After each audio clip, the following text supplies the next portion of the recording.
Pues buenos días, hermanos. Queremos daros una cordial bienvenida a las reuniones de hoy. Igualmente a aquellos amigos y familiares que nos acompañan, pues darles una cálida bienvenida. Como es habitual, disfrutaremos de una conferencia pública y del estudio semanal del artículo de la Atalaya. Y para introducir la reunión, pues vamos a dirigirnos a Jehová mediante primero una canción y luego una oración. En este caso, la canción será la número 139 con el título Ayúdalos a ser fuertes. Así cuando esté la música, hermano.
Pues a continuación nuestro hermano Mario Salado, que sirve en la congregación de Betel, nos presenta la conferencia con el tema Su futuro.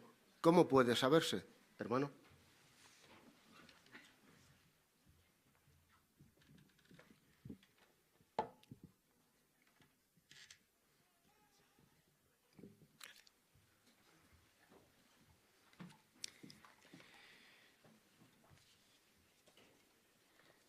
A través de la historia, la humanidad siempre ha tenido mucho interés en conocer cuál es su futuro. Ya desde los comienzos de la humanidad, civilizaciones antiguas han estado muy interesados, incluso han investigado. Por ejemplo, potencias como la babilónica han tratado de estudiar los cielos, la posición de las estrellas, a ver si le decía el futuro. Han estudiado toda clase de objetos los animales, sus movimientos, a ver si éste les revela algo. Incluso han tratado de visualizar con una bola de cristal a ver si pueden ver el futuro. El hombre siempre ha tenido mucha curiosidad por saber esto. Han pasado los años, miles de años, y cada vez hay más variedad que el hombre intenta buscar o conocer el futuro, pero todos estos métodos han tenido una sola respuesta, que es el fracaso. Jamás el hombre ha conseguido saber o conocer su futuro. Pero hay una cosa en la que el hombre sí ha sido capaz de conocer acontecimientos relativamente futuros, a corto plazo, en nuestros días. Debido a los avances de la tecnología, el hombre ha sido capaz de conocer o predecir el tiempo atmosférico, ¿verdad? Y bueno, en estos días recientes pues estamos muy al tanto porque es lo que está ocurriendo. Y el hombre del tiempo, ¿no? Generalmente cuando comienza a decir algo en las noticias y nosotros vemos el tiempo, que incluso puede decirlo con varios días de antelación, pues tiene cierta garantía y nosotros confiamos plenamente en que eso es así y recientemente estamos viendo que así es, que se está cumpliendo. Pues bien, partiendo de esto como base, quiero mencionar esto porque vamos a poner una situación o un ejemplo que nos va a servir de base a lo que vamos a ir considerando. La situación es la siguiente. Vamos a suponer que la congregación de Aljalbir está planeando ir un día de campo. Claro, eso no es fácil planearlo porque son muchos hermanos, hay hermanos que no pueden, entonces es difícil concretar el día, pero se consigue concretar para tal día todos ir a pasar un día de campo. Una vez que se ha conseguido, pues claro, unos días antes uno está inquieto y quiere saber qué tiempo va a hacer, es normal, uno va a ir al campo y quiere que el tiempo sea bueno. Así que todo el mundo pone la televisión para ver el tiempo y para sorpresa de todos, pronostican para ese mismo día lo que hoy se conoce como una ciclogénesis explosiva, que va a haber frío, mucho viento, lluvias atronadoras con granizos, incluso nieve, horrible.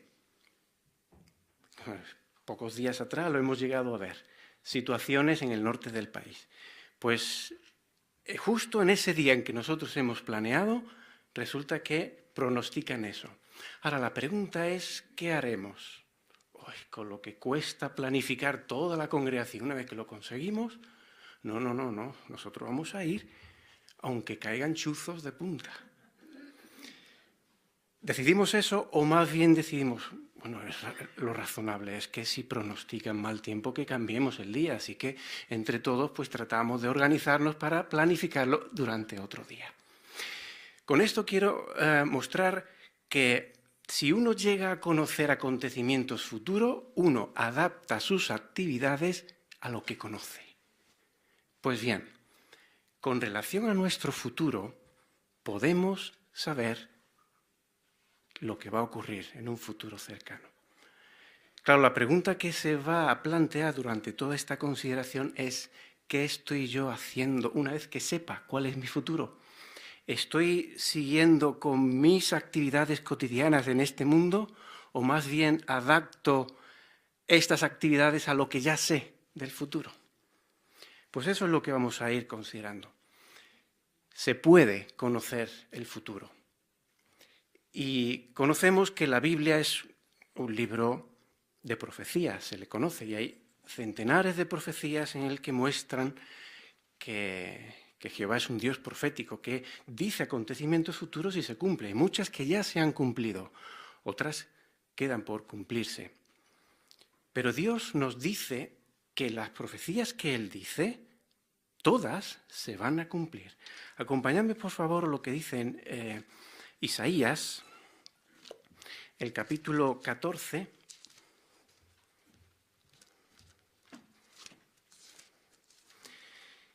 Isaías 14, el versículo 24, allí nos dice: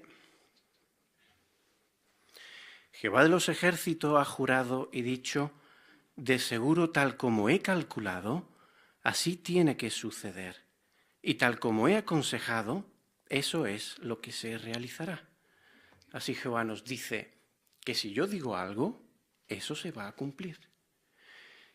Y bueno, podríamos hablar de centenares de profecías en la Biblia, pero vamos a hablar de una que es muy particular. Una profecía de la que vamos a hablar ahora es muy interesante porque lleva cumpliéndose durante muchos años. Y digamos que se ha cumplido casi la totalidad, un 99%. Así, si examinamos lo que ya se ha cumplido y miramos cómo con la historia confirma que se ha cumplido, ¿verdad que eso nos da una plena garantía que lo poquito que queda, que es nuestro futuro, se va a cumplir? Pues, ¿cuál es esa profecía? Bueno, es una profecía que se dio hace unos 2500 años. En aquel entonces, la potencia mundial que gobernaba toda la tierra era Babilonia. Su rey se llamaba Nabucodonosor. Como dijimos al principio, esta potencia mundial, también tenía mucho interés por saber el futuro, y ellos investigaban los cielos, lo analizaban, las estrellas, pero ellos también creían firmemente que los sueños que ellos tenían les revelaban el futuro. Así que Jehová, sabiendo esta creencia popular de ellos, hizo que el rey Nabucodonosor tuviera un sueño que le inquietó muchísimo.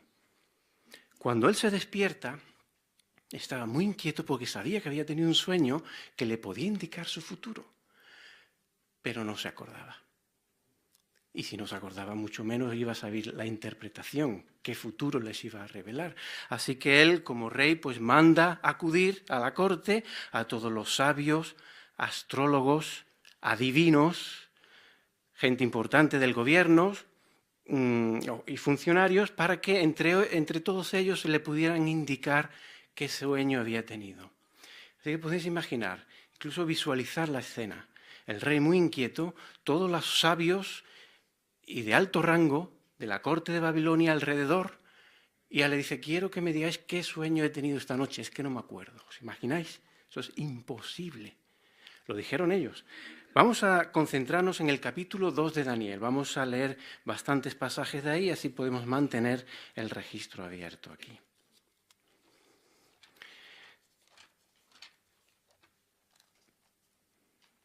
Daniel, capítulo 2. Fijaos lo que ellos dijeron al ver lo que Nabucodonosor le pedía. Los versículos 10 y 11 de Daniel, capítulo 2. Dice: los caldeos respondieron delante del rey y decían: no existe hombre en la tierra seca que pueda mostrar el asunto del rey, puesto que ningún gran rey o gobernador ha pedido tal cosa como esta de ningún sacerdote practicante de magia, ni sortílego, ni caldeo. Pero la cosa que el rey mismo está pidiendo es difícil, y no existe nadie más que pueda mostrarla delante del rey, excepto los dioses, cuya propia morada no existe en absoluto en la carne. Si notamos, tenía razón.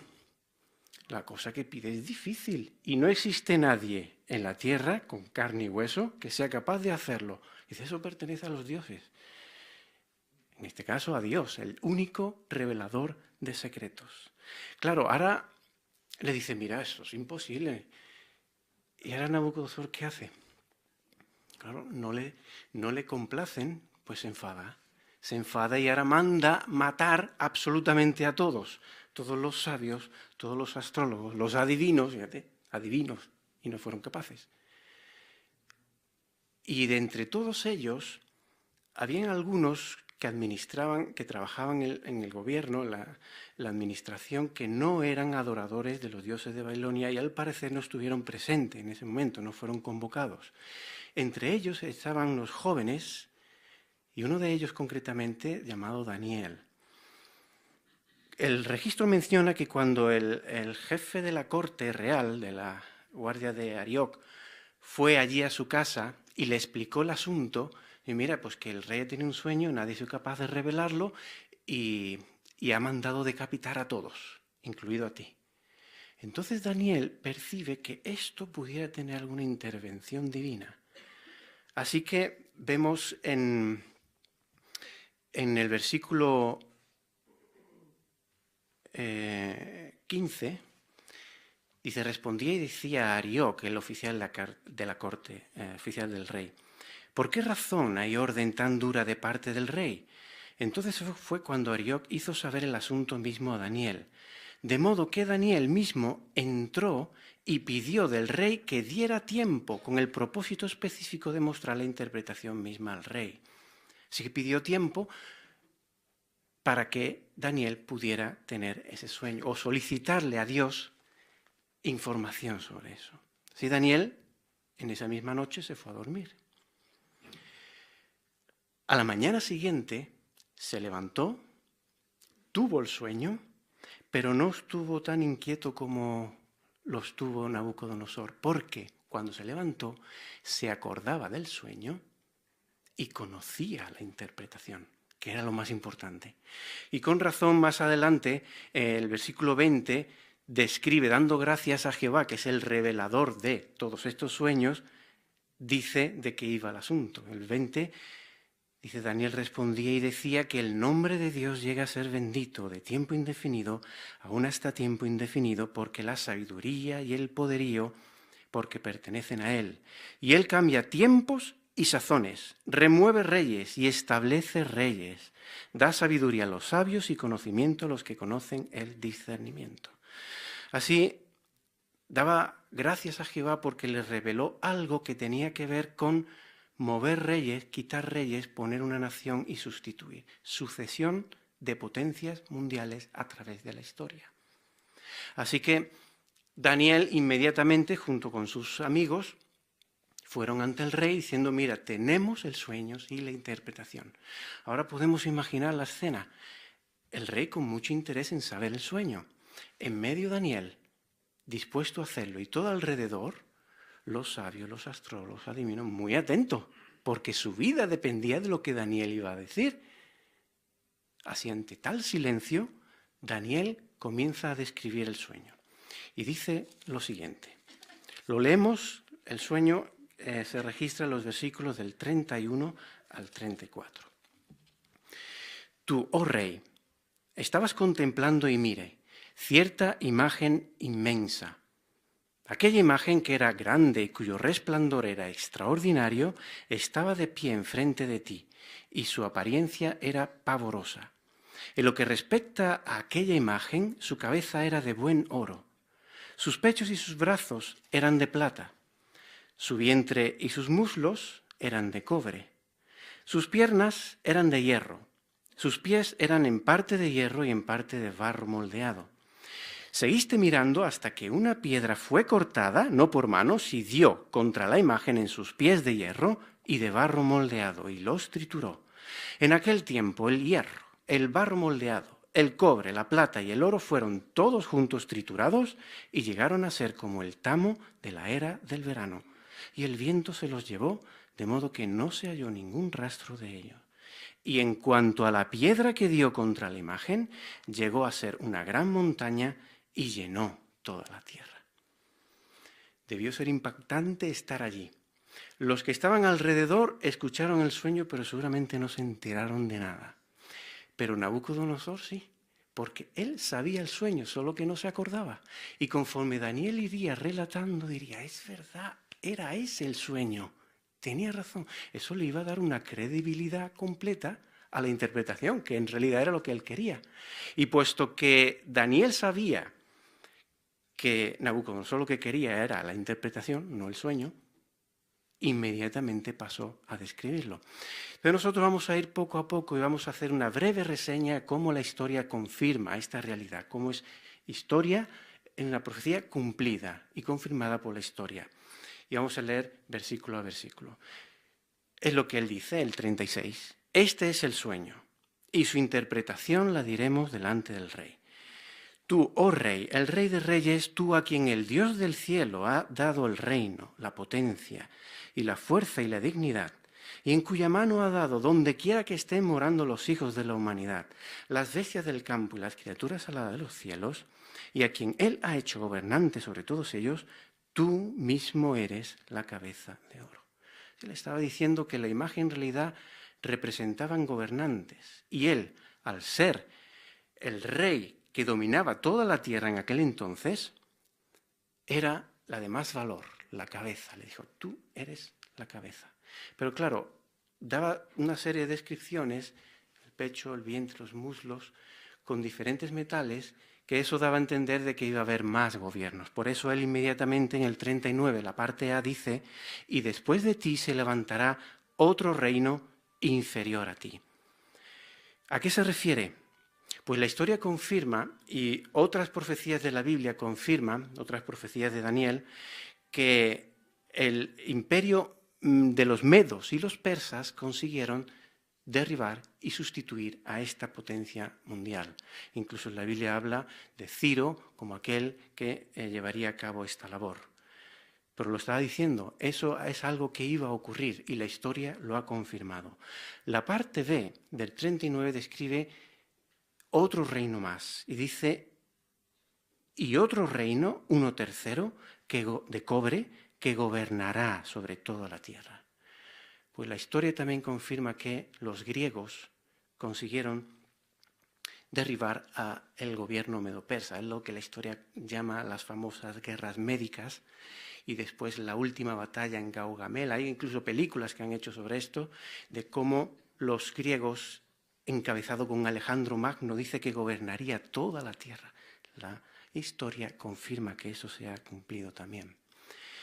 Pero Daniel continúa con la descripción. En el versículo 40 habla de un cuarto reino. Dice, y en cuanto al cuarto reino, resultará ser fuerte como el hierro, puesto que el hierro tritura y muele todo lo demás, así como el hierro que destroza, triturará y destrozará aún a todos estos reinos. Pues está refiriéndose a los muslos de hierro, que es algo fuerte, al Imperio Romano. Y está destacando la dureza en lo que tiene que ver con el trato que tuvo esta nación con el pueblo de Dios, porque fue el Imperio Romano el que quebrantó la revuelta judía, la que destruyó posteriormente Jerusalén y persiguió a los cristianos, y estuvo implicado en la muerte del propio Hijo de Dios. Así, por eso se le describe que iba a ser una nación dura, fuerte como el hierro y tiránica. Pero la historia continúa, la profecía continúa. Y ahora en el 41 no habla de un quinto reino, sino que este reino va evolucionando y va adoptando ciertas formas. Porque ya la descripción de los muslos ya pasa a los pies y de ese hierro comienza a tener impureza, signos de debilidad, el barro. Pues dice el 40, en cuanto al el 41. Y como contemplaste que los pies y los dedos de los pies eran en parte de barro moldeado de un alfarero y en parte de hierro, el reino mismo resultará estar dividido, pero algo de la dureza del hierro resultará haber en él, puesto que contemplaste al hierro mezclado con barro húmedo. Así vemos que los dominios que tenía Roma, pues una parte comenzó a destacar mientras que decaía el Imperio Romano. La zona de Britania, junto con las colonias de esta en América, llegó a lo que hoy conocemos como la potencia mundial angloamericana. Y demuestra que, por un lado, también son duros, fuertes y tiránicos, pero por otro lado demuestra debilidad propia del barro, de esta potencia angloamericana. Elementos o personas dentro de esta esfera de influencia americana que así demuestra que son débiles. Pero la descripción continuaba y ya esto es lo que habla acerca de nuestro futuro.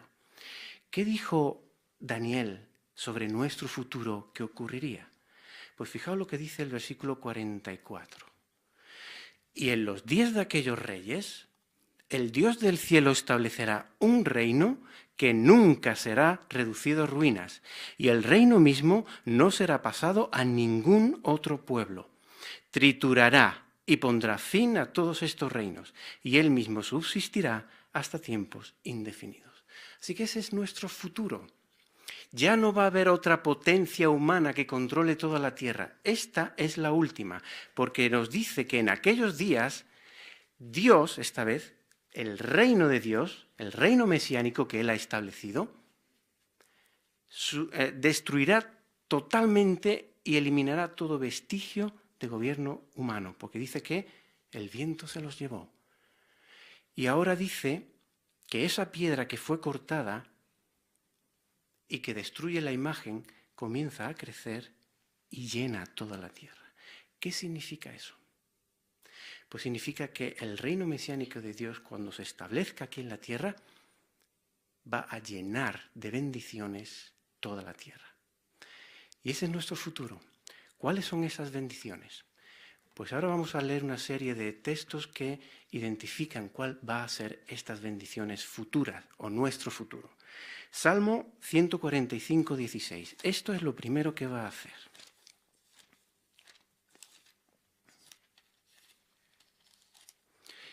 Salmo 145, 16. Dice, estás abriendo tu mano y satisfaciendo el deseo de toda cosa viviente. A diferencia de todo gobierno humano, que ni presta atención a las necesidades de los súbditos, el reino de Dios pregunta, ¿cuál es tu deseo? ¿Cuál es el deseo que tienes en tu corazón? Y una vez que lo sabe, dice que extiende su mano y lo satisface. Pues bien, ¿cuál es nuestro deseo? ¿Qué es lo que más desea nuestro corazón? Bueno, cada uno puede tener sus propias necesidades, pero la Biblia nos garantiza que se van a cumplir nuestros deseos. Por ejemplo, hay muchos países actualmente que viven en guerras. ¿Qué es lo que promete la Biblia en cuanto a esta situación?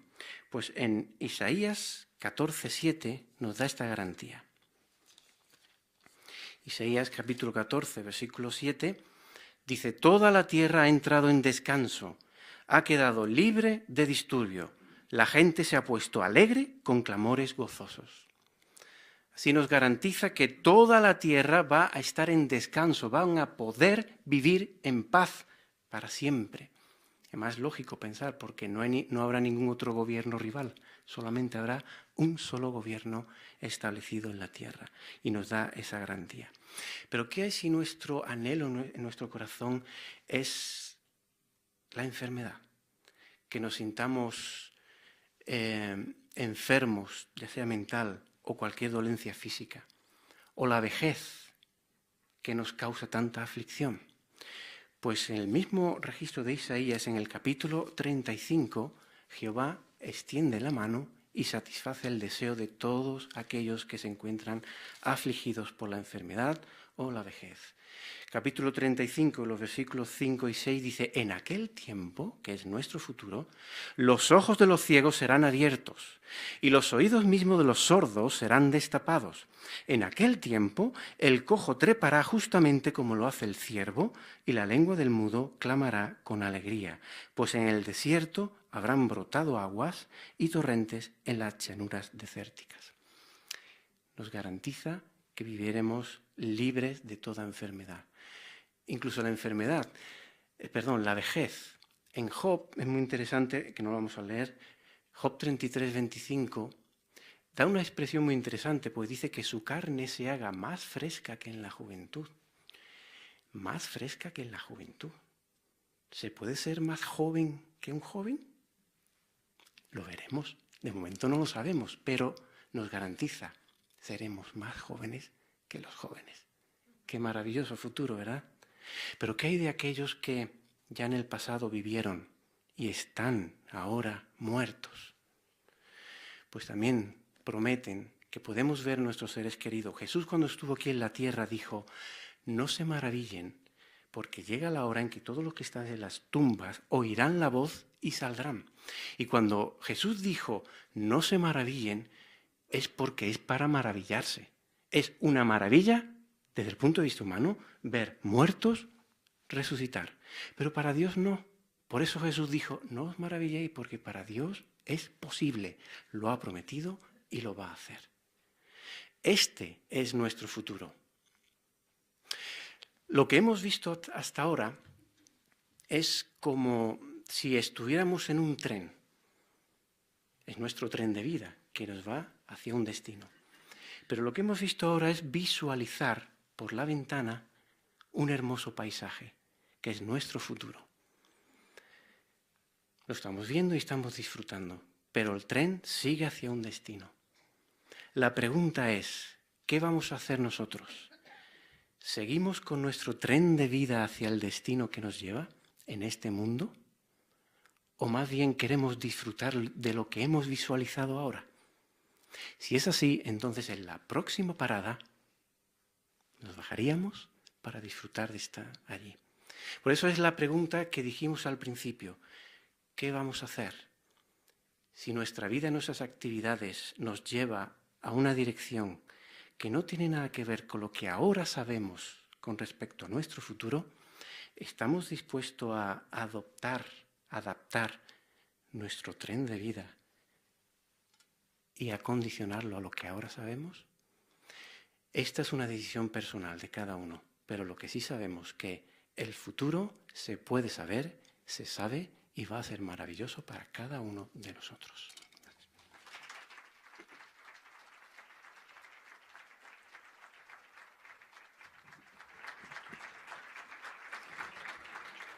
Damos gracias a Jehová por esta abundante información, el alimento espiritual que recibimos y el maravilloso futuro que pronto vamos a tener. Y a nuestro hermano Mario por el excelente discurso que ha presentado. La semana que viene estamos todos invitados a asistir también a otra conferencia pública que también habla sobre el futuro. ¿Cuál es el futuro de la religión? Y será dado por nuestro hermano Manuel Cabeza, superintendente de circuito. Ahora ya dejamos la plataforma a nuestro hermano Óscar Martínez, que nos introducirá en la atalaya.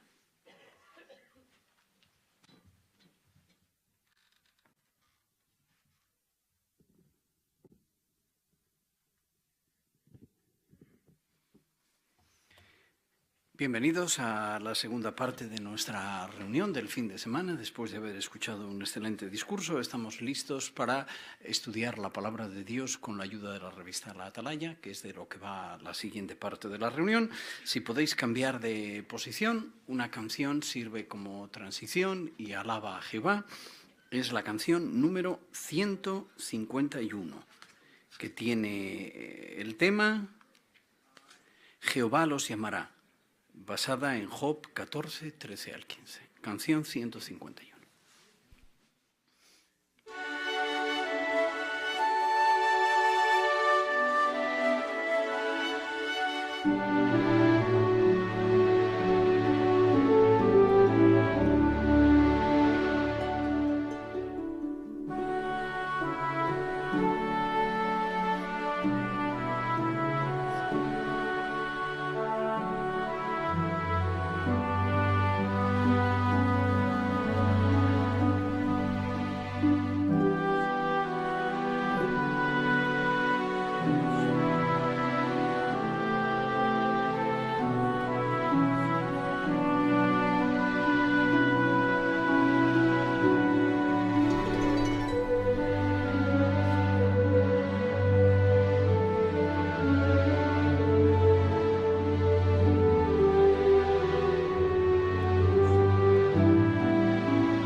canción impactante, ¿verdad?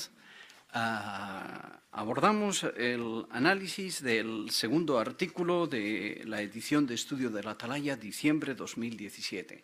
Un tema que engarza con el que ya analizamos la semana pasada, hablando acerca de la resurrección.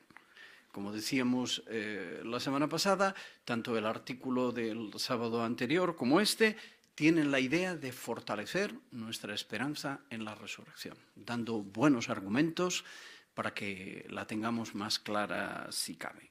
Hoy vamos a hablar de lo que planteaba el último párrafo del artículo anterior, resurrecciones que han acontecido mucho tiempo después, que se han predicho con mucha diferencia de tiempo, y vamos a hablar también de la resurrección celestial.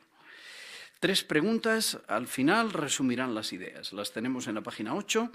¿Cómo demuestra el Salmo 118 que puede haber una resurrección mucho tiempo después de haberse predicho? 2. ¿Cómo se cumplió Salmo 16:10? Y 3. ¿Quiénes serán resucitados durante la presencia de Cristo y cómo?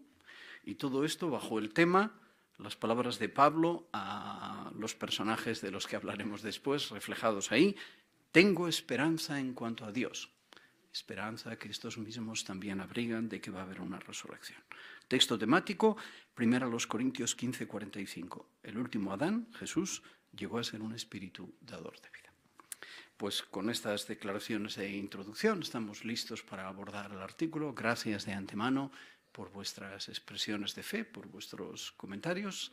Si posible fuese, qué bien si todos pudiésemos expresarnos al menos una vez, aunque en un auditorio numeroso. Vamos a leer con el hermano Martínez, Rafael, los 3 primeros párrafos. Si alguien nos preguntara cuáles son nuestras principales creencias, ¿qué responderíamos? Seguro que diríamos que Jehová es el Creador y que nos ha dado la vida. También diríamos que creemos en Jesucristo, que murió por nuestros pecados. Y tal vez añadiríamos que en el futuro viviremos para siempre en el paraíso. Pero ¿mencionaríamos la resurrección? Aun si nosotros confiamos en sobrevivir a la gran tribulación y vivir para siempre en la tierra, tenemos buenas razones para considerar que la resurrección es una de nuestras principales creencias. El apóstol Pablo mostró por qué es tan importante esta enseñanza. Realmente, si no hay resurrección de los muertos, tampoco ha sido levantado Cristo. Si Jesús no hubiera resucitado, ahora mismo no estaría reinando y no tendría ningún sentido lo que enseñamos sobre su gobierno. Pero estamos seguros de que Jesús resucitó. No somos como los saduceos, unos líderes religiosos judíos de la antigüedad que negaban rotundamente que los muertos puedan volver a la vida. Nosotros defendemos esta enseñanza aunque la gente se burle. Pablo escribió que la resurrección de los muertos forma parte de la doctrina primaria acerca del Cristo, es decir, de las enseñanzas básicas del cristianismo. Y dejó claro que él tenía fe en la resurrección. Pero el que esta sea una de las cosas elementales de las sagradas declaraciones formales de Dios no significa que sea una enseñanza simple. ¿Por qué no? Muy bien, muchas gracias por la lectura. Parte A primero. ¿Cuál es una de nuestras principales creencias? Jaime Oñate. La resurrección. Muy bien, excelente. Pues respuesta al grano. Para la parte B vamos a leer la cita que se indica y después podemos extendernos sobre la idea. 1 Corintios 15, 12 al 19. 4 voces nos pueden leer estos versículos. 12 y 13, Susana Pérez. 14 y 15, Maribel Reyo. 16 y 17, Rosa López. 18 y 19, Miriam Herrera. Adelante. Ahora bien, si de Cristo se está predicando que Él ha sido levantado de entre los muertos, ¿cómo dicen algunos entre ustedes que no hay resurrección de los muertos? Realmente, si no hay resurrección de los muertos, tampoco ha sido levantado Cristo. Pero si Cristo no ha sido levantado, nuestra predicación ciertamente es en vano y nuestra fe es en vano. Además, también se nos hallan falsos testigos de Dios, porque hemos dado testimonio contra Dios de que Él levantó al Cristo, pero a quien no levantó, si los muertos verdaderamente no han de ser levantados. Porque si los muertos no han de ser levantados, tampoco ha sido levantado Cristo. Además, si Cristo no ha sido levantado, la fe de ustedes es inútil, todavía están en sus pecados. De hecho, también los que se durmieron en la muerte en unión con Cristo perecieron. Si solo en esta vida hemos esperado en Cristo, de todos los hombres somos los más dignos de lástima. Excelente, muy buena lectura. La pregunta, con esta idea bíblica como base, ¿por qué es tan importante la resurrección, esta doctrina? ¿Qué argumentos podemos aportar? Hermana González, Puri.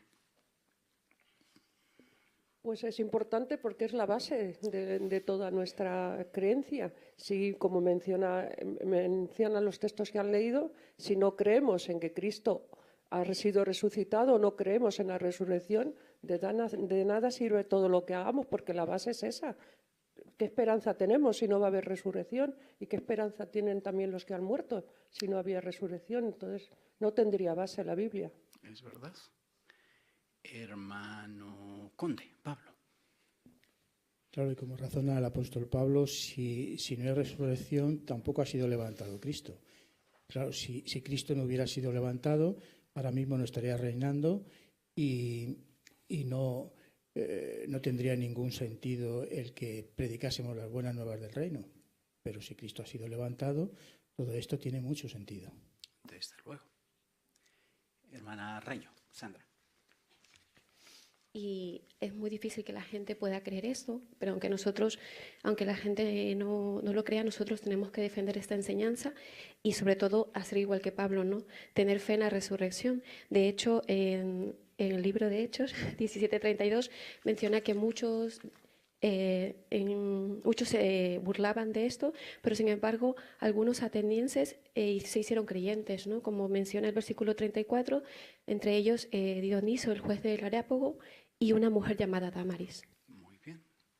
Manuel Rodríguez, Antonio.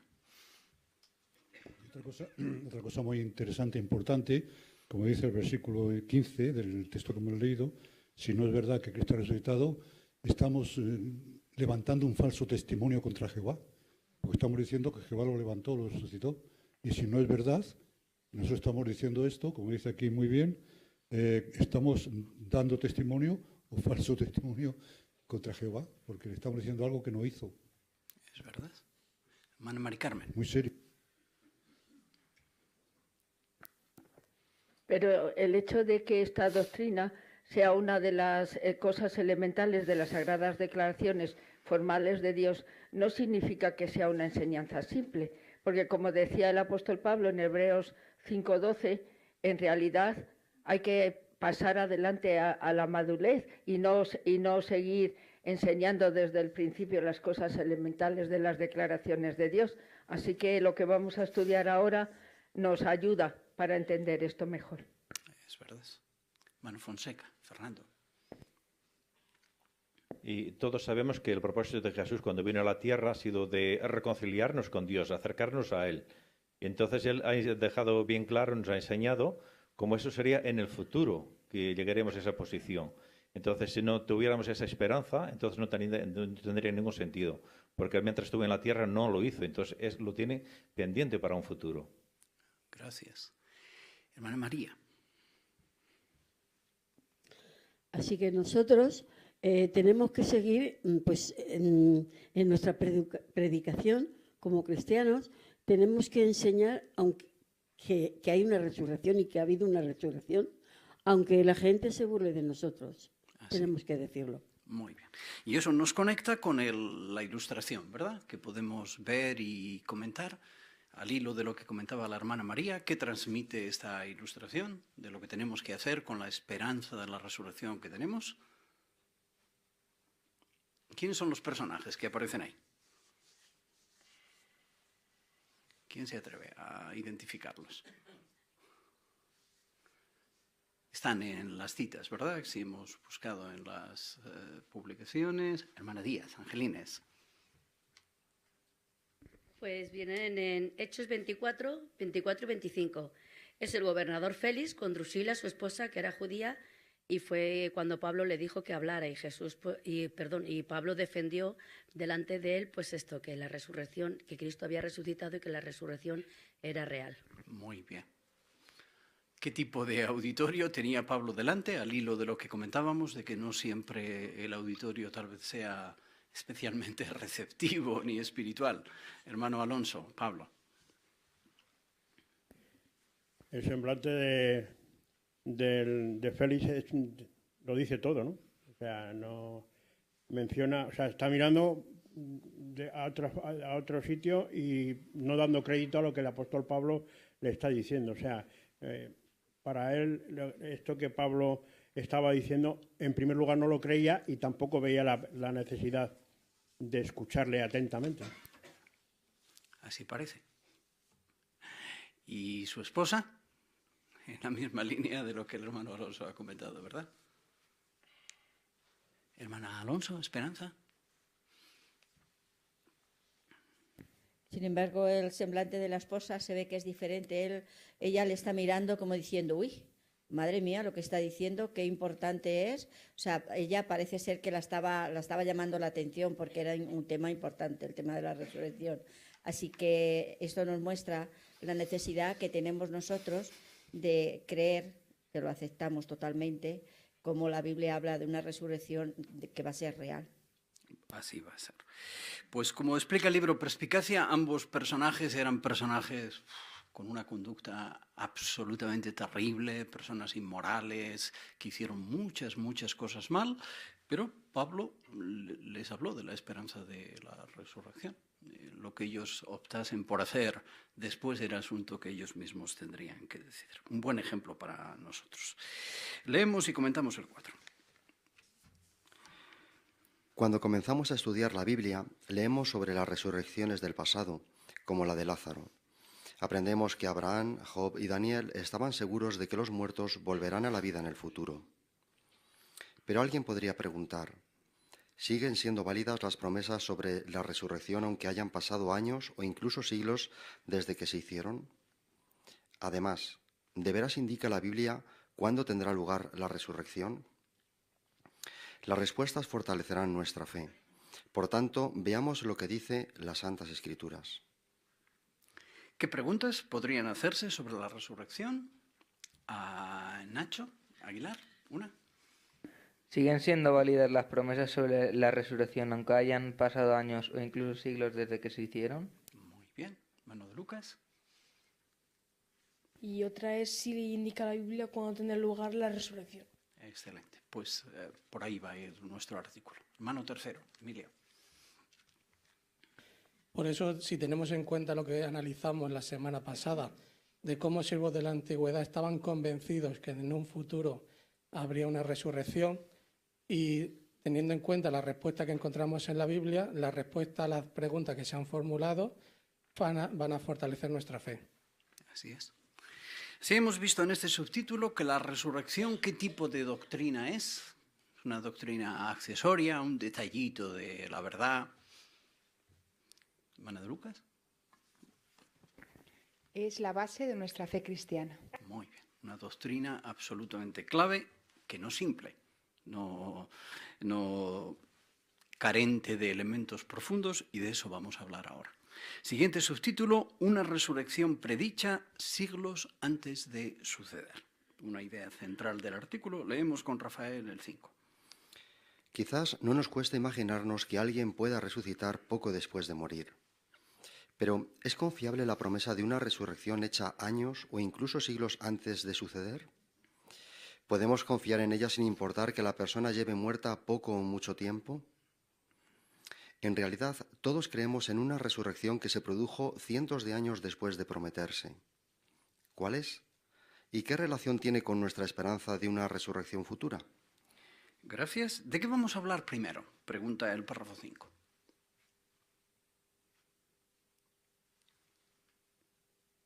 Silvia. No te veía.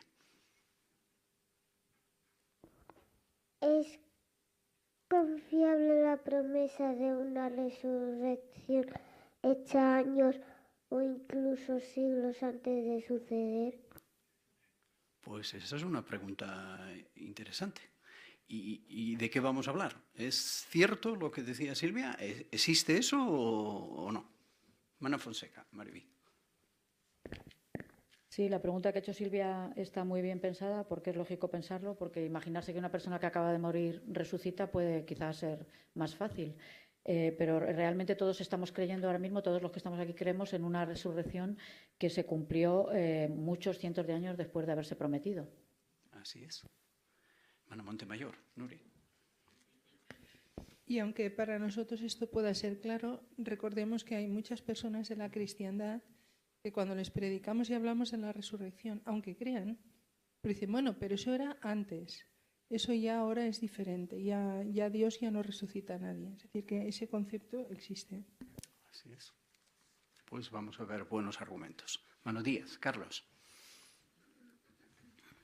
Por eso, como nosotros creemos en la resurrección, pues viene aquí muy bien este texto de Hechos 20, 9 y 10, que está hablando de aquel joven Eutico que se quedó dormido en el aposento de arriba cuando el apóstol Pablo estaba hablando allí a la gente, y según el relato dice que cayó, se quedó dormido, se cayó y al instante parece ser que falleció. De hecho, Lucas, como doctor que era, acudió primero antes que Pablo y diagnosticó que estaba muerto. Sin embargo, las escrituras dicen que el apóstol Pablo le abrazó y en ese momento pues recobró otra vez la vida y su cuerpo empezó a calentarse. Quiere decirse que hay un relato clarísimo de resurrección.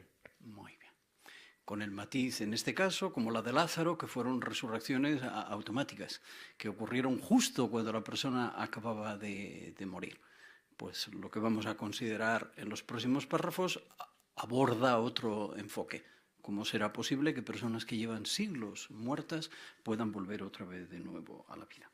Pues vamos a analizar las dos citas clave de hoy, el Salmo 118 y el 16. Comenzamos con el Salmo 118, párrafo 6. Encontramos una referencia a esa resurrección en el Salmo 118 que tal vez escribió David. Ese salmo dice en parte: «Ay pues Jehová, salva sí, por favor. Bendito sea aquel que viene en el nombre de Jehová». Es probable que recordemos que las personas que vieron entrar a Jesús en Jerusalén el 9 de Nisán, poco antes de su muerte, citaron esta profecía sobre el Mesías. Pero ¿por qué decimos que este salmo habla de una resurrección que ocurriría muchos años después? Fijémonos que también dice que la piedra que los edificadores rechazaron ha llegado a ser cabeza del ángulo, o sea, la principal piedra angular. Muy bien. Pues el 6 pregunta, ¿cómo se cumplió en Jesús el Salmo 118? Dos aspectos. Hermano de Lucas, Enrique. Un aspecto es con la entrada de Jesús en Jerusalén en el 9 de Nisán, donde muchas de las personas que vieron, como se cita en Mateo 21, clamaban diciendo: «Salva, rogamos al Hijo de David, y bendito es el que viene en el nombre de Jehová». Si citaban de esta profecía y veían un cumplimiento. Muy bien. Hermano Rodríguez, Raquel. Y otro aspecto es que esta misma muchedumbre que en su momento le aclamó, después le rechazó hasta el punto de matarle. Y de esto también habla el Salmo 118, 22, cuando dice que la piedra que los edificadores rechazaron, más tarde dice, había llegado a ser cabeza del ángulo, lo que demuestra que ya la profecía del Salmo hablaba de la resurrección que tendría Jesús. Muy bien. Excelente. Hermano Montemayor. Claro, la pregunta que surge es por qué decimos que ese salmo habla de una resurrección que iba a ocurrir muchos años después. Claro, porque ahí no parece que se habla de una resurrección, pero los argumentos que vamos a analizar ahora indican que para que se cumpliese la profecía era imprescindible la resurrección. Pues leemos el 7, por favor. Los edificadores que rechazaron a Jesús, el Mesías, fueron los gobernantes judíos. No solo le dieron la espalda o se negaron a aceptar que era el Cristo. Muchos judíos incluso exigieron su muerte. Así que fueron responsables de su asesinato. ¿Qué le hicieron los judíos a Jesús? A Ariadna Salvanes. Pues no solo se negaron a aceptar que él era el Cristo y le dieron la espalda, sino que muchos incluso quisieron matarle. ¿Es verdad? ¿Qué indica el registro bíblico al respecto? Manoñate, Keila. El relato de Lucas 23 se nos muestra cómo la tradición era que podían poner en libertad a uno de los que iban a matar, a los malhechores, y la muchedumbre dijo que querían salvar a Barrabás y insistieron cuando Pilato les dice que no veía nada malo en él, ellos insistieron al madero con él, así que fueron culpables del asesinato de Jesús. Así es. Pues muy bien, seguimos desarrollando el argumento. Antes quizá vemos los dibujos porque se nos dice que las ilustraciones las veamos en el párrafo 7, y este es el párrafo 7, que transmiten los dos dibujos que aparecen bajo este párrafo. Hermanos Albanés. Sí, pues transmiten el cumplimiento de la profecía que estamos estudiando. Los edificadores rechazaron a Jesús y vemos en este caso pues el hostigamiento en el momento de su muerte y su posterior ejecución. Así es. Muy bien, pues vamos a ver cómo esa profecía se iba a cumplir, la del Salmo 118, 22, y lo hacemos en el párrafo 8. Si a Jesús lo rechazaron y lo asesinaron, ¿cómo podía llegar a ser la cabeza del ángulo? Solo si era resucitado. Él mismo lo indicó cuando contó una historia sobre un hombre que les envió mensajeros a unos agricultores que trabajaban para él. Pero estos maltrataron a los mensajeros. Del mismo modo, los israelitas maltrataron a los profetas que Dios les envió. Por último, el hombre les envió a su querido hijo, su heredero, con la esperanza de que a él sí lo escucharían. Pero los agricultores lo mataron. Después de contar esta historia, Jesús citó las palabras proféticas del Salmo 118, 22. El apóstol Pedro citó este mismo versículo mientras les dirigía la palabra a los gobernantes, ancianos y escribas judíos que estaban reunidos en Jerusalén. Habló de Jesucristo el Nazareno, a quienes ellos fijaron en un madero, pero a quien Dios levantó de entre los muertos. A continuación les dijo claramente: esta es la piedra que fue tratada por ustedes, los edificadores, como de ningún valor, que ha llegado a ser cabeza del ángulo. Pues abordamos el párrafo 8 ahora. ¿Cómo podría llegar a ser Jesús la cabeza del ángulo, pendiendo ahí en el madero? Mano Lucio, Félix. Solo si era resucitado, porque no había significado si él seguía muerto, no. La única solución era ser resucitado. Es verdad. ¿Alguien quiere ampliar alguna idea al respecto? Dos argumentos, ¿verdad? El que usó Jesús mismo para explicar el Salmo y el que usó el apóstol Pedro. ¿Qué historia explicó Jesús e hiló con ella el Salmo 118, 22?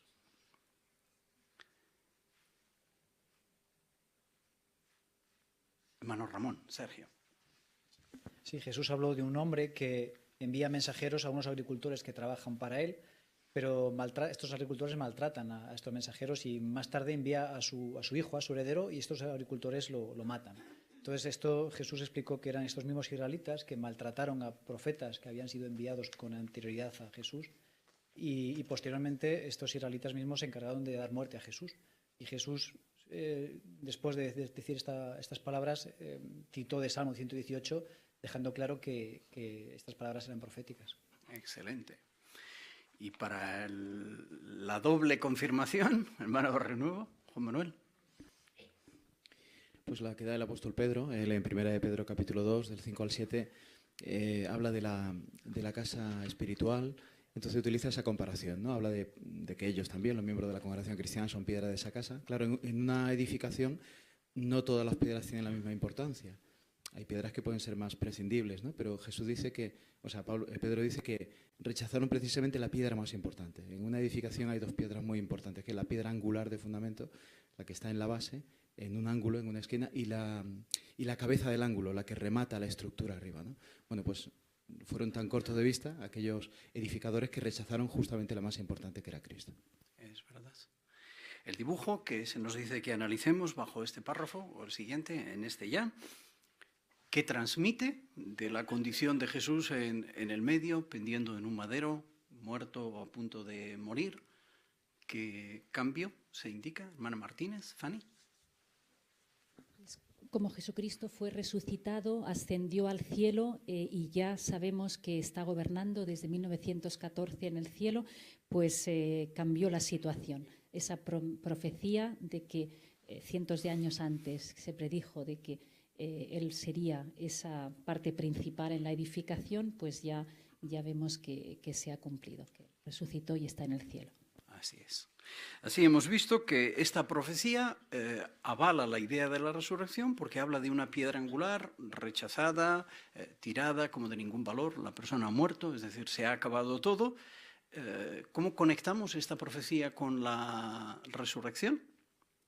Que es la idea que nos queremos quedar, el dibujo que acabamos de ver ahora. Manaconde, Paloma. Y pues si a Jesús lo rechazaron y lo asesinaron, la única manera era resucitarlo para que pudiera ser esta piedra angular de fundamento. Exacto, ¿verdad? Si no, es verdad, se había acabado absolutamente todo. Un líder que estuvo aquí unos años en la tierra, contó cosas interesantes y se ha acabado para siempre. Pues continuamos con el argumento. Leemos el párrafo 9. Como hemos visto en el Salmo 118, 22, se predijo que habría una resurrección siglos antes de suceder. El Mesías sería rechazado y asesinado, pero volvería a la vida y llegaría a ser la cabeza del ángulo.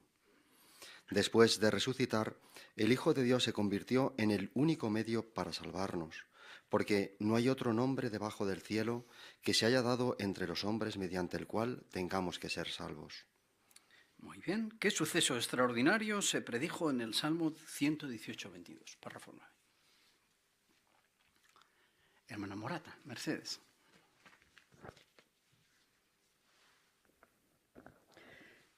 Pues se predijo que habría una resurrección siglos antes de suceder y el Mesías sería rechazado y asesinado, pero volvería a la vida y llegaría a ser la cabeza del ángulo. Es verdad. Hermana Montemayor, Nuri. Alguna persona podría objetar diciendo que el Salmo no habla de muerte ni de resurrección, pero ya hemos visto primero las dos aplicaciones, la que hace Jesús, que vincula muerte, y el ser rechazado como la piedra, o sea, es Jesús quien aplica el texto, y luego el apóstol Pedro. Por lo tanto, esto no es una idea nuestra particular, sino la Biblia es la que relaciona que el rechazar la piedra tiene que ver con una muerte y que ser cabeza del ángulo tiene que ver con una resurrección. Muy bien. Pues vamos a por el otro versículo del que se va a hablar después en las preguntas de repaso. Hemos analizado el Salmo 118, vamos al Salmo 16:10. Leemos para ello y comentamos después el 10. Analicemos otro versículo que predijo una resurrección. Se escribió con más de 1000 años de antelación. Este hecho fortalecerá nuestra confianza en que puede haber una resurrección mucho después de predecirse o prometerse. El Salmo 16 que se atribuye a David dice: «No dejarás mi alma en el Seol, no permitirás que el que te es leal vea el hoyo». Estas palabras no quieren decir que David nunca moriría o que no iría al Seol, o sea, al lugar simbólico en el que descansan los muertos. La palabra de Dios dice con claridad que David envejeció, murió y fue enterrado en la ciudad de David con sus antepasados. Entonces, ¿de quién hablaba el Salmo 16:10? Parte A, ¿qué predijo el Salmo 16:10? ¿Qué predijo el Salmo 16:10? Hermano Rayo, Ángel. Se habla de alguien cuya alma no se dejaría en el Seol y que no vería el hoyo. Bien. La siguiente pregunta, ¿por qué estamos seguros de que este salmo no se cumplió en David?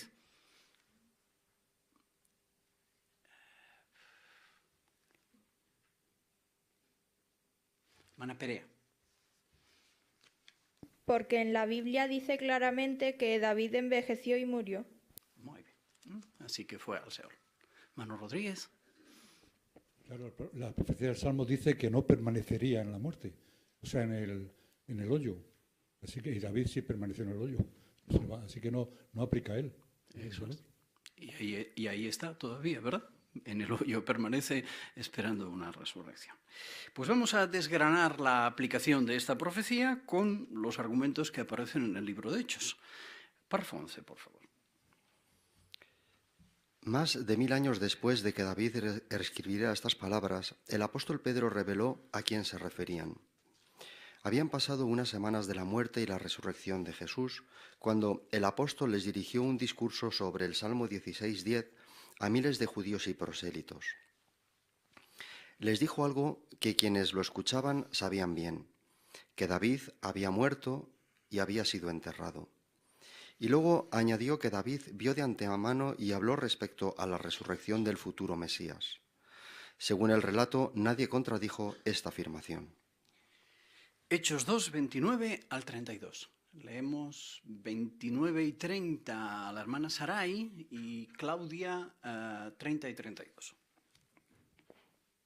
Varones, hermanos, es permisible hablarles con franqueza de expresión respecto al cabeza de familia David, que falleció y también fue sepultado, y su tumba está entre nosotros hasta este día.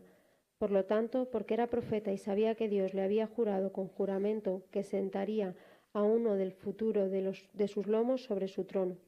Vio de antemano y habló respecto a la resurrección del Cristo, que ni fue abandonado en el Hades, ni su carne vio corrupción. A este Jesús lo resucitó Dios, del cual hecho todos somos testigos. Gracias a los dos. Pregunta, ¿cuándo explicó Pedro el Salmo 16:10? Mano de Lucas. Pues fueron 1000 años después de que David escribiera las palabras del Salmo 16:10, cuando Pedro reveló a quién iban referidas este versículo. Y lo hizo mediante un discurso dirigido a miles de judíos y prosélitos semanas después de que Jesús fuera resucitado. Muy bien. Excelente. Hermano Rodríguez, Pedro. Bueno, y era un auditorio que conocía la historia, porque eran judíos y por lo tanto sabían que David como rey murió y seguía enterrado entre ellos, ahí en la ciudad de David, en Jerusalén. Por lo tanto, eran conocedores de este hecho, de que David no había resucitado, y por lo tanto nadie le contradijo al apóstol Pedro cuando dijo que estas palabras se referían al propio Cristo. Muy bien. Mano Conte, Pablo. Y también dice, vio de antemano y habló respecto a la resurrección. La cita que hemos leído dice, porque era profeta. O sea, Jehová utilizó a David para hacer esta profecía, y Pedro recuerda aquello y dijo que vio de antemano la resurrección de Cristo. Muy bien. Pasamos al siguiente, el 12, por favor. Para subrayar lo que estaba diciendo, Pedro citó las palabras de David en el Salmo 110:1. Su razonamiento basado en las Escrituras convenció a la multitud de que Jesús era Señor y también Cristo. Todos reconocieron que el Salmo 16:10 se cumplió cuando Jesús fue resucitado. Tiempo después, el apóstol Pablo también usó este claro razonamiento al hablar a unos judíos de la ciudad de Antioquía de Pisidia. Estos se quedaron tan impresionados que le pidieron que les explicara más cosas. Este argumento también debe convencernos a nosotros de que esas profecías bíblicas sobre una resurrección futura eran confiables, aunque habían pasado cientos de años desde que se dieron. Muy bien. Pues leemos donde hemos dejado. Hechos 2, 33 al 36. Y alguien nos lee 33 y 34, hermana Salvanés, y 35 y 36, la hermana Valle. Por eso, debido a que fue ensalzado a la diestra de Dios y recibió del Padre el Espíritu Santo prometido, Él ha derramado esto que ustedes ven y oyen. De hecho, David no ascendió a los cielos, sino que él mismo dice, Jehová dijo a mi Señor, siéntate a mi diestra. Hasta que coloque a tus enemigos como banquillo para tus pies. Por lo tanto, sepa con certeza toda la casa de Israel que Dios lo hizo Señor, y también Cristo, a este Jesús a quien ustedes fijaron en un madero. Muy bien. Pasamos unas hojas y vamos a Hechos 13. Y necesitamos algunas voces más para leer esta porción. 32 y 33, Sonia Rubio. 34 y 35, Estrella Smith. 36 y 37, la hermana Morata. Y la hermana Morata el 42 también, al final. Muy bien. Pues comenzamos con 32 y 33, no me acuerdo quién, pero quien esté asignado se acuerda, ¿verdad? De modo que nosotros estamos declarándoles las buenas nuevas acerca de la promesa hecha a los antepasados, que Dios la ha cumplido enteramente para con nosotros, los hijos de ellos, al haber resucitado a Jesús. Así como está escrito en el Salmo 2, tú eres mi hijo, este día he llegado a ser tu padre. Y y ese hecho de que lo que resucitó de entre los muertos, destinado a nunca más volver la corrupción. Lo ha declarado de esta manera: les daré las bondades amorosas para con David, y que son fieles. Y por eso también dice en otro salmo: no permitirás que te es leal vea corrupción.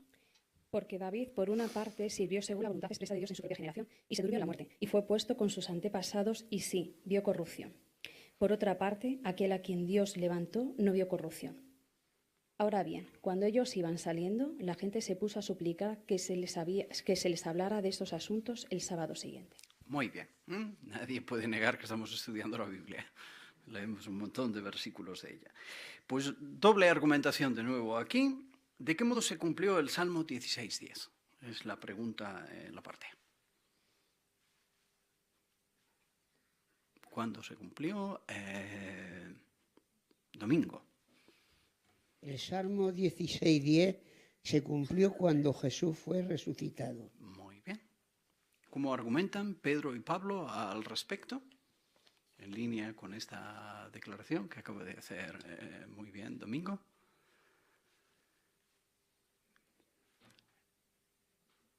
Hermana Mari Carmen.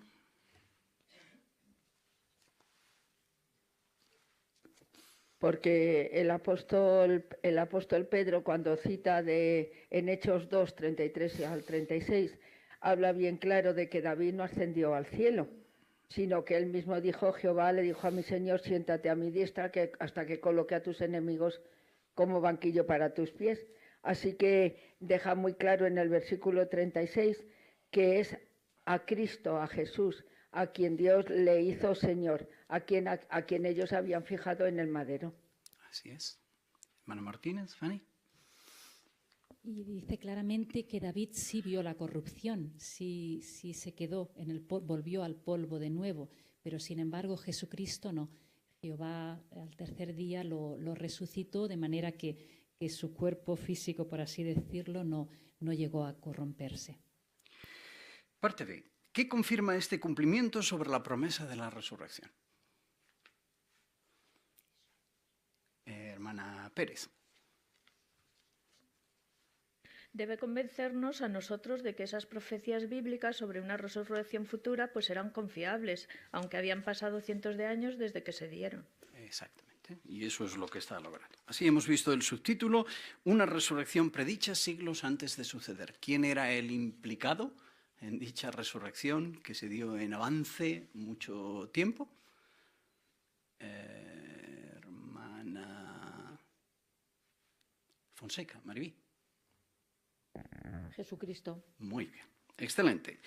La siguiente pregunta: ¿cuándo tendrá lugar la resurrección? Hay cosas que la Biblia no dice, pero otras sí, pues las vamos a abordar en lo que va de aquí al final del artículo. Leemos el 13 con Rafael. Sin duda, nos anima a saber que puede haber una resurrección cientos de años después de prometerse. No obstante, puede que alguien se pregunte: ¿significa eso que tendré que esperar mucho para volver a ver a mis seres queridos? ¿Cuándo ocurrirá la resurrección que espero? Recordemos que Jesús dijo a los apóstoles que había cosas que ni sabían ni podían saber entonces. Hay detalles sobre los tiempos o sazones que el Padre ha colocado en su propia jurisdicción. Pero eso no significa que no sepamos nada sobre cuándo tendrá lugar la resurrección. Muy bien. ¿Qué preguntas sobre la resurrección tal vez se haga alguien? Preguntas lógicas. Hermano Rayo. No cabe duda que la persona que abraza la esperanza de la resurrección con una fe firme pues es muy reconfortante para él, pero aún así puede seguir existiendo estas preguntas respecto al cuándo va a ocurrir esa resurrección o cuánto tiempo hay que esperar para volver a ver a nuestros seres queridos. Muy bien. ¿Estamos a cero de información al respecto? ¿Nada? ¿O qué indica el párrafo? Hermana Pérez, Susana. Pues eso no significa que no sepamos nada sobre cuándo tendrá lugar la resurrección, pero sí que es verdad que, como Jesús dijo a sus apóstoles, había cosas que ni sabían ni podían saber entonces. Entonces, pues a su debido tiempo sabremos lo que no sabemos todavía.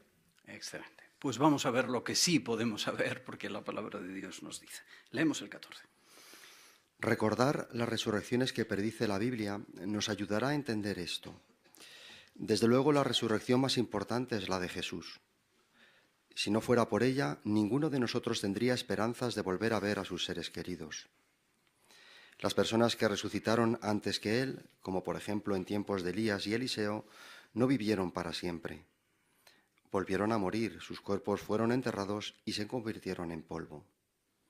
En cambio, Jesús ha sido levantado de entre los muertos y ya no muere, porque la muerte ya no es amo sobre él. Vive en el cielo para siempre jamás. Gracias. ¿Qué diferencia hay entre la resurrección de Jesús y las que hubo antes? Las que hablamos la semana pasada.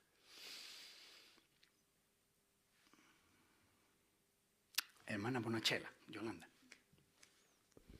Pues como sabemos, según el registro, todas las resurrecciones que se efectuaron en tiempos de Elías y Eliseo, pues volvieron a morir, vivieron durante un tiempo, pero volvieron a ver la muerte, y en el caso de Jesús no fue así, ¿no? Todos los registros bíblicos que se indican así lo dicen, ¿no? Se levantó de los muertos para no morir más. En Revelación dice que él tiene la llave del Hades, y se menciona que él murió para una vez, para siempre. Así es la gran diferencia. Jesús sigue vivo. Ya lo creo. Hermano León, Arturo. Tanto Revelación como la carta a los Colosenses da el título a Jesús el primogénito de los muertos. Y la obra Perspicacia dice que es en el sentido de que a Jesús se le concedió una forma superior de vida y una posición superior a la que había tenido antes de venir a la tierra. Y recibió inmortalidad, algo que no poseía, e incorrupción. Y también un detalle importante, que ha sido la única persona que ha sido resucitada directamente por Jehová. Muy bien, pues vaya, eso establece diferencias importantísimas, como dice la pregunta, entre la resurrección de Jesús y cualquier otra resurrección que había acontecido antes. Pues vamos a analizar otros detalles de la resurrección de Jesús y los que tienen esperanza celestial, párrafo 15. Jesús resucitó para vivir como ser espiritual en el cielo. Su resurrección fue la primera de este tipo y la más importante, pero no la única. Él prometió a sus apóstoles fieles que irían al cielo para gobernar con él. Ahora bien, para recibir esta recompensa, primero tendrían que morir y luego, igual que Jesús, ser resucitados con un cuerpo espiritual. Pablo explicó algo parecido. Escribió: Cristo ha sido levantado de entre los muertos, las primicias de los que se han dormido en la muerte. Luego indicó que, aparte de Jesús, otros serían resucitados para vivir en el cielo. Dijo: cada uno en su propia categoría, Cristo las primicias, después los que pertenecen al Cristo durante su presencia. ¿Por qué se le llama a Jesús las primicias? Hermana Tercero, Mari Carmen. Sí, pues se le llama así porque, como hemos visto, aparte de ser la resurrección más importante que hubo, ya que gracias a él, de hecho, nosotros tenemos la misma esperanza, fue la primera persona que se resucitó para vivir como ser espiritual en el cielo. Pero no iba a ser el único porque, como muestra Lucas 22, del 28 al 30, él prometió a sus apóstoles y hizo un pacto con ellos para que estos en un futuro también puedan gobernar con él en el cielo como seres espirituales. Es verdad. ¿Qué tendrían que experimentar estos? Hermana León, Eli. Bueno, lo que yo quería comentar es que, aunque es cierto que Jesús se presentó con un cuerpo humano o varios cuerpos humanos cuando en la tierra a sus discípulos, en realidad él se materializó, y esto es otra singularidad, otra peculiaridad de su resurrección, que aunque él resucitó como un ser espiritual, él tuvo el poder, como los ángeles también lo tenían, de materializarse, de hacerse un cuerpo y presentarse así. Es verdad. La expresión primicias que transmite. Cuando uno dice que tiene una primicia, ¿qué se indica? Hermana Díaz, Angelines. Nos lo explica muy bien en 1 Corintios 15:23. Dice que Cristo es las primicias y después resucitarán los que pertenecen a Cristo. Pero el primero y único que fue resucitado por Jehová es Cristo. Es verdad. Muy bien. Mano Renuevo, Juan Manuel. Después de las primicias viene más, ¿no? Aquí parece que se utiliza un término agrícola. Las primicias de una cosecha era el primer fruto que daba, pero seguía el resto de la cosecha. Exacto. Así habría cosecha posterior de cristianos ungidos. Leemos y comentamos el 16. Estas palabras nos dan una idea de cuándo sucedería la resurrección celestial, durante la presencia de Cristo. Desde hace muchos años, los testigos de Jehová han probado con la Biblia que la prometida presencia de Jesús comenzó en 1914. Todavía vivimos durante dicha presencia y el fin de este mundo malvado está muy cerca. ¿Qué idea nos da la Biblia sobre cuándo sucedería la resurrección celestial? Hermano López, José Luis. Durante la presencia de Cristo, es decir, a partir de 1914. Perfecto, pues esa es la respuesta exacta. Damos la vuelta a la página, o si tenemos papel, claro, si no, pues tal vez no hay que dársela. Y comentamos 17 y 18. Lo leemos primero. La Biblia da más detalles sobre la resurrección en el cielo.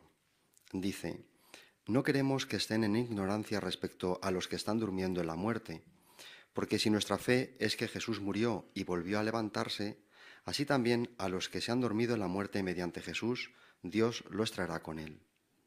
Entonces indica: nosotros los vivientes que sobrevivamos hasta la presencia del Señor no precederemos de ninguna manera a los que se han dormido en la muerte, porque el Señor mismo descenderá del cielo con una llamada imperativa. Luego explica: y los que están muertos en unión con Cristo se levantarán primero. Después nosotros, los vivientes que sobrevivamos, seremos arrebatados juntamente con ellos, en nubes al encuentro del Señor en el aire, y así siempre estaremos con el Señor. La resurrección celestial tendría lugar algún tiempo después del comienzo de la presencia de Cristo. Los ungidos que estén vivos en la tierra durante la gran tribulación serán arrebatados en las nubes. La Biblia dice que los que sean arrebatados no se dormirán en la muerte, es decir, no permanecerán muertos durante mucho tiempo. Todos serán cambiados en un momento, en un abrir y cerrar de ojos durante la última trompeta. Gracias. ¿Qué les ocurrirá a algunos ungidos durante la presencia de Cristo? Hermano Oñate, Jaime. Oñate. De cambio de familia, ¿eh? Es albanés. Pues tiempo después del comienzo de esta presencia, los ungidos que todavía queden en la tierra serán arrebatados, y sí que es cierto que no permanecerán muertos durante mucho tiempo, ya que serán cambiados en un abrir y cerrar de ojos de su posición de humanos en la tierra a reinar con Cristo en los cielos. Muy bien, excelente. ¿Cualquier otro detalle de este párrafo profundo con relación a la resurrección? Manu Martínez, Fanny. Pues que poco después de que Jesús empezara a gobernar y comenzara su presencia en 1914, es cuando empezó la resurrección de este grupo que iba a reinar junto con Cristo, los únicos que tendrán ese privilegio de tener la resurrección celestial, porque la esperanza de la mayoría es vivir en la tierra. Pero los que a partir de entonces vayan muriendo, pues tienen que morir, claro está, para poder ser resucitados, pero la resurrección será inmediata, ¿no? Y en el caso de los que durante la gran tribulación, pues los últimos que queden en la tierra, pues también recibirán su recompensa inmediatamente antes de que llegue Armagedón. Muy bien. Sí, eso nos vale para cerrar los bloques, ¿verdad?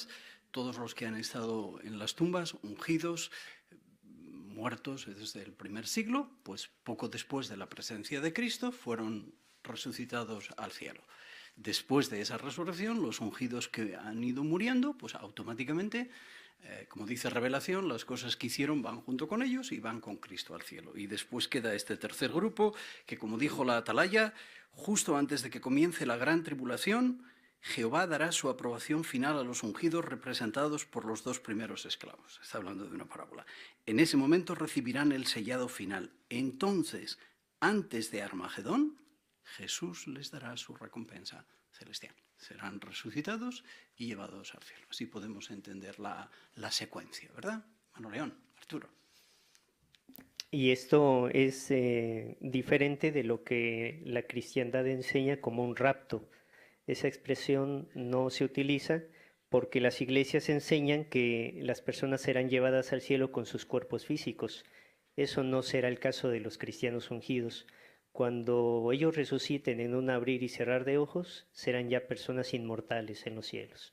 Muy bien. Manuel Rodríguez, Antonio. Y solo comentar que, como estábamos estudiando, y decía la atalaya, no da detalles exactos de fechas, pero sí está contestando cuándo sucede la resurrección, que era la pregunta que teníamos. Si dice algo la Biblia de cuándo, y estamos viendo que sí, que dice cuándo. Muy bien, ¿verdad? La presencia de Cristo tiene una fecha concreta. ¿Cuánto tiempo después ocurrió la resurrección? No hay una fecha específica que aparezca en nuestras publicaciones, pero suficientes datos para que nuestra fe y confianza en la resurrección sea fuerte. Pues hablemos de otra resurrección, la que se habla en el párrafo 19. Lo leemos. La mayoría de los cristianos fieles de hoy día no son ungidos ni han sido llamados para gobernar con Cristo en los cielos. Esperan el fin de este mundo malvado durante el día de Jehová. Nadie puede saber cuándo llegará el fin, pero todo indica que está cerca.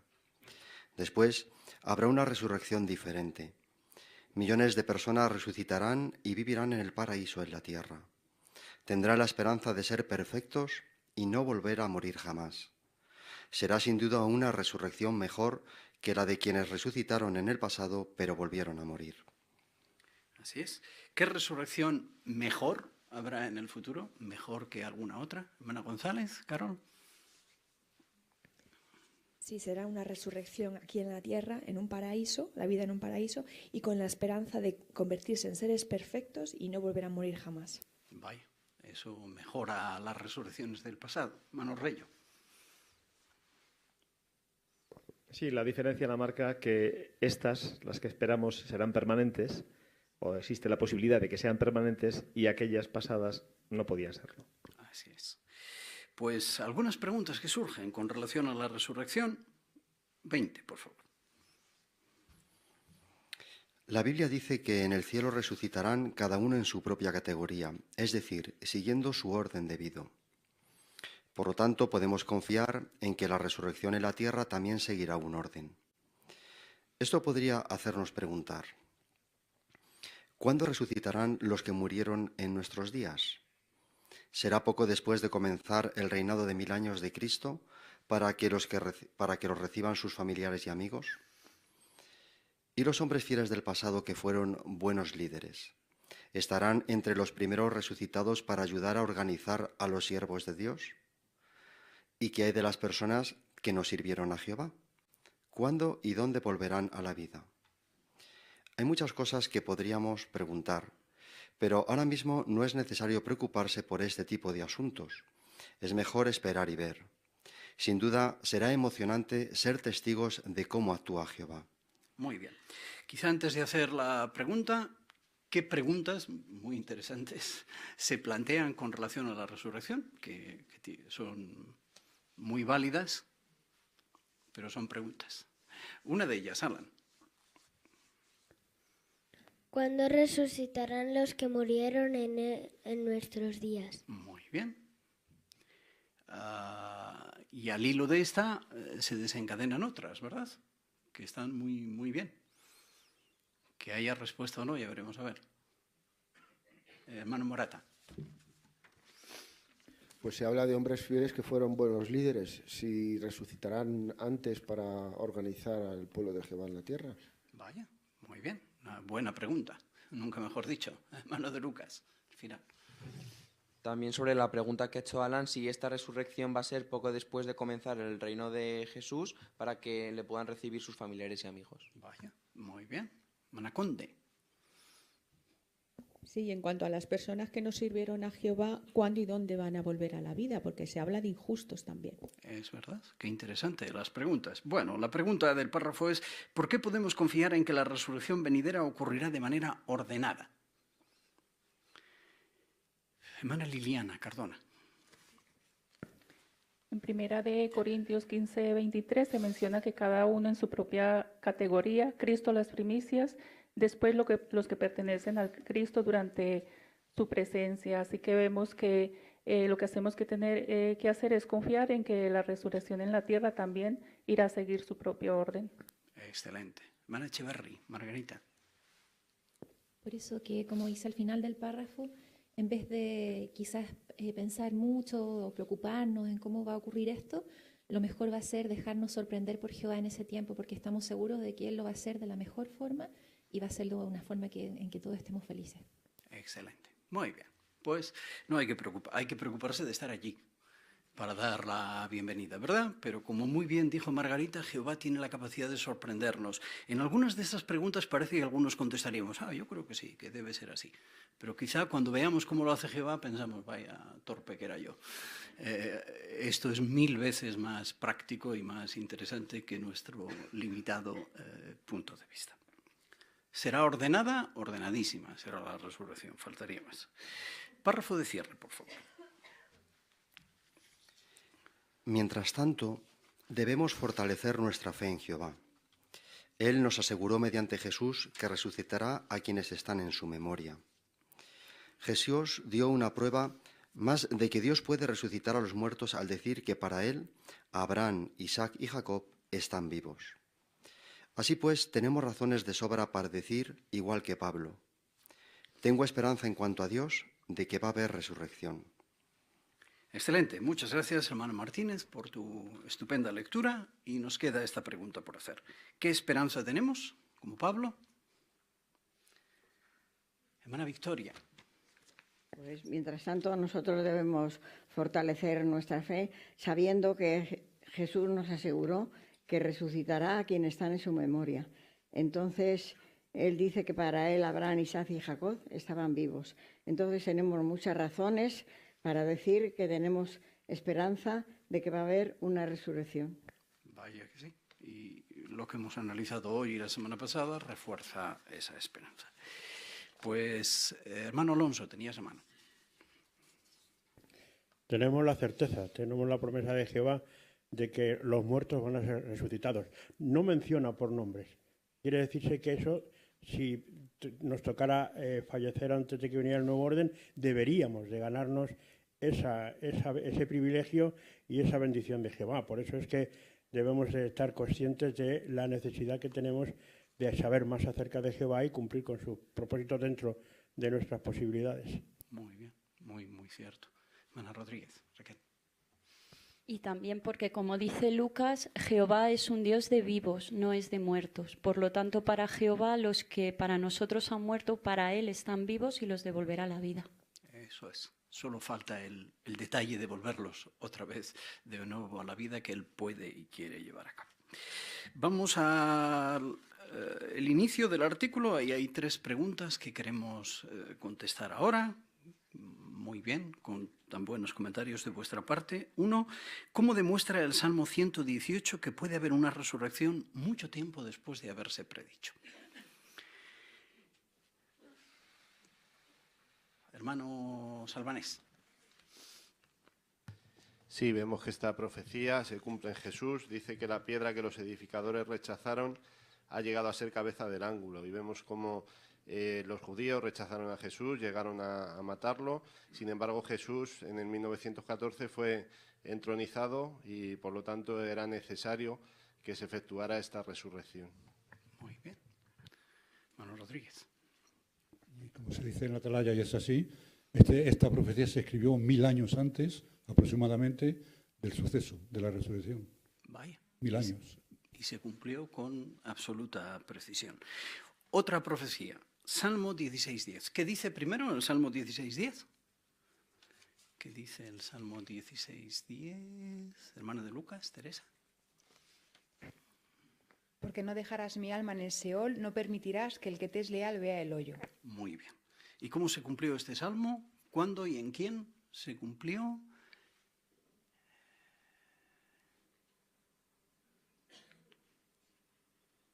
Hermano Díaz, Carlos.